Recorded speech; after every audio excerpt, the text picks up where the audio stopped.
ఎంతవరకు ఎవరి కొరకు మొత్తంకైతే మనం విలేజ్కి వచ్చేసినాము. ఎండాకాలం అయితే బా ఎండాకాలం ఎండ మండిపోతుంది. మనమైతే విలేజ్కి వెళ్దామని చెప్పేసి అయితే బయలుదేరి రావడం జరిగింది. ఇప్పుడు మనమైతే విలేజ్లోకి దగ్గరలో ఉన్నాము. చూస్తున్నారు కదా, సూర్యుడు అయితే బగ బగ బగ బగమని మండేస్తుండు.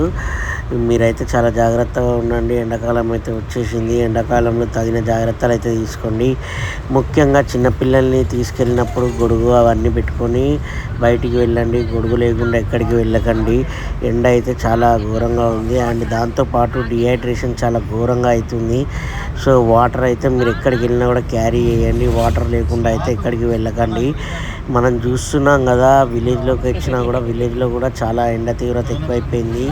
మనకు చెట్లు కనిపిస్తున్నాయి. చెట్ల నీడల్లో అయితే కొంచెం సేద తీరొచ్చు. కానీ ఇక్కడ ఊర్లల్లో కూడా చాలా వరకు ఎండలు ఎక్కువగా ఉన్నాయి. ఈ సిటీలలోనే కాకుండా ఊర్లల్లో చాలా ఎండలు అయితే మండిపోతున్నాయి. సూర్యుడు అయితే బగబగ మండిపోయి మన పైన కోపం తీర్చుకున్నట్టుగా ఎండనైతే కొడుతున్నాడు. మీరైతే మర్చిపోకండి, పిల్లల్ని అండ్ పెద్దవాళ్ళు ఎవరైనా వయసు పెద్దవాళ్ళు ఉంటే వాళ్ళు ఎక్కడికి వెళ్ళినా కూడా గొడుగు పట్టుకొని వెళ్ళమని చెప్పండి. అండ్ వాటర్ అయితే కంపల్సరీ క్యారీ చేయమనండి. ఈ వాటర్ తాగకపోవడం వల్ల బాడీలో మొత్తం డిహైడ్రేషన్ అయిపోయి తర్వాత ప్రాబ్లమ్స్ వస్తుంటాయి. మనమైతే చూస్తున్నాం కదా, విలేజ్లోకి అయితే ఎంటర్ అయిపోయినాము. విలేజ్ వాతావరణం ఎలాగుందో మీ అందరికైతే చూపిస్తున్నాను. ఇక్కడ విలేజ్లోకి అయితే వచ్చేసాను నేను.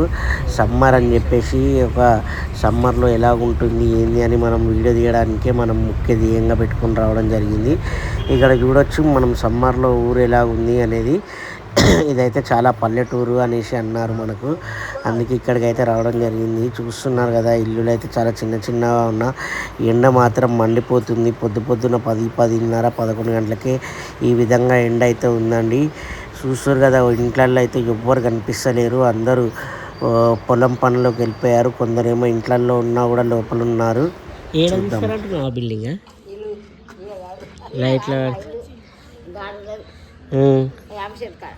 ఏం తీయమంటున్నావు మీ ఇంటి దగ్గర? ఇల్లులా? మేము గవర్నమెంట్ కాదు. గవర్నమెంట్ కాదు, షూటింగ్ తీస్తారు. అట్లా తీయరు, అవి తీస్తారు. కాసిన అట్లా తీసిరంటే గవర్నమెంట్ అది కాదు. లేదో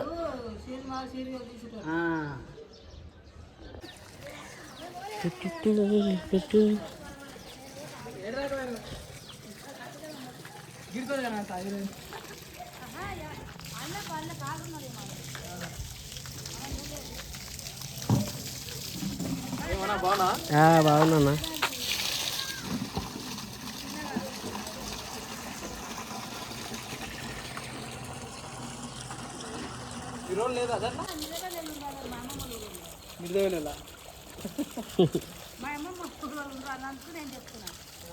ఇప్పుడు అంటున్నారా అన్న దాంట్లో మీరు వెళ్ళాలంటే ఎవరు ఏమో నా తెలియదు, మరి ఉన్నారో తెలియదు నాకు కూడా. జరుగు నీళ్ళు పోతూనే ఉంటాయి. ఇక దానికి మూత లేదా? రోజు చేస్తాం, బంద్ చేస్తాం. అట్లా బంద్ చేస్తారా? బంద్ చేస్తే ఫిల్టర్లోకి వెళ్ళిపోతుంది. ఓకే. ఎండాకాలంలో వాటర్ అయితే చాలా ఇంపార్టెంట్ చూస్తారు కదా. అండ్ జీవాలు కూడా ఎలా ఉన్నాయి చూస్తారు కదా. ఎండకైతే వీటికైతే చిన్న షెడ్ లెక్క గుడిసె లెక్క అయితే వేసి పెట్టారు. జీవాలను అయితే చాలా జాగ్రత్తగా కూడా చూసుకోవాలి, ఎందుకంటే మనకు ఇవన్నీ చాలా ఇంపార్టెంట్ కాబట్టి. అయితే జీవాలను అయితే చాలా జాగ్రత్తగా చూసుకోవాలి. మనకు ప్రతి జీవం కూడా ఇంపార్టెంటే. ఎండాకాలంలో వాటికి నీళ్లు అండ్ ఇట్లా గుడిసెలు లాంటి షెడ్లు అవన్నీ వేసుకొని అయితే జాగ్రత్తగా చూసుకోవాలి. నీళ్లు కూడా చాలా సేవ్ చేసుకోవాలి, ఎక్కడ పడితే అక్కడ వదలొద్దు. ఇందాక ఆయన నీళ్లు పడుతుంటే కూడా చెప్పడం జరిగింది నేను. సో చాలా క్రూషియల్గా ఉండాలండి ఎండాకాలం అయితే. మనం ఇక ఎండాకాలంలో ఇక్కడ వీళ్ళైతే చూస్తారు కదా, ఊర్లలోనైతే కొందరు అయితే ముఖానికి కూడా బట్టలు ఇట్లా కట్టేసుకోరు. ఫుల్ సేఫ్టీ అయితే మెయింటైన్ చేస్తున్నారు. మనకు సేఫ్టీ అనేది చాలా ఇంపార్టెంట్ ఎండాకాలంలో.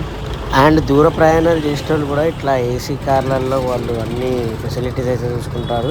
ఇట్లా బండ్ల పైన తిరిగేటోళ్ళు అయితే చాలా జాగ్రత్త ఉండాలి. బండ్ల పైన వెళ్ళేటోళ్ళు కూడా నెత్తికి క్యాప్స్ కానీ అట్లాంటివి ఏమైనా పెట్టుకోవాలి. పెట్టుకుంటే చాలా మంచిది, వడదెబ్బ తగలకుండా ఉంటుంది. ఎందుకంటే మనకు పండ్లు ఇంపార్టెంట్ కాబట్టి మనం పండ్లు దిగుతుంటాం కాబట్టి ఇట్లా ఉంటుంది. ఇక మనం ఊర్లోకి అయితే వెళ్ళిపోదాం. ఇక ఊర్లోకి వస్తేనైతే ఇక్కడ ఊర్లోనైతే ఎట్లుంది చూడు, చల్లగా ఉంది. రాత్రి అయితే మాత్రం ఫుల్ హ్యాపీగా ఉంటుంది ఊర్లో అయితే. ఎండాకాలం అయినా కూడా ఎండ అయితే పొద్దునంతా బాగానే కొట్టింది, సాయంత్రం అయ్యేసరికి మాత్రం చల్లగా ఉంది. ఇక మనం చల్లగా అయితే ఫుల్ తిరుగుతున్నాం ఇక్కడ. ఇగో రాత్రిపూట అయితే మనం చూస్తున్నాం, ఇక్కడ మైసమ్మ తల్లి ఉంటుందంట ఈ ఊర్లో, చాలా ఫేమస్ అంట. చాలామంది అయితే మొక్కడానికి అయితే ఇక్కడిక్కడి నుంచి వస్తారనేసి అన్నారు. మనం చూస్తున్నాం కదా, ఇక్కడ రాత్రి అయిన తర్వాత ఆహ్లాదకరంగా ఉంది, సైలెంట్గా ఉంది. ఇగో మైసమ్మ తల్లి అయితే ఇక్కడనే ఉంటుంది. సో చాలా ఫేమస్ అనేసి చుట్టుపక్కల ఊరోళ్ళు అయితే అన్నారు. అయితే నేను కూడా మొక్కుకోవడానికి వచ్చేసిన, అమ్మవారి ఆశీస్సులు అయితే తీసుకోవడం జరిగింది. ఇంకా మనం అయితే ఊరు వాతావరణం అయితే మీ అందరికి చూపించడం జరుగుతుంది. చూడండి ఫ్రెండ్స్, ఇట్లుంది నైట్ పూట అయితే. నైట్ పూట అయితే చాలా చల్లగా చాలా హ్యాపీగా ఉంది, మంచిగా కూర్చొని ఎంజాయ్ చేయొచ్చు. కానీ డే మాత్రం ఊర్లలో అయినా ఎక్కడైనా కూడా ఎండలు అయితే మండిపోతున్నాయి. ఎండలకైతే చాలా డేంజర్గా ఉంది. చూడొచ్చు ఇక్కడ ఫుల్ అందరు ఎంజాయ్ చేస్తున్నారు.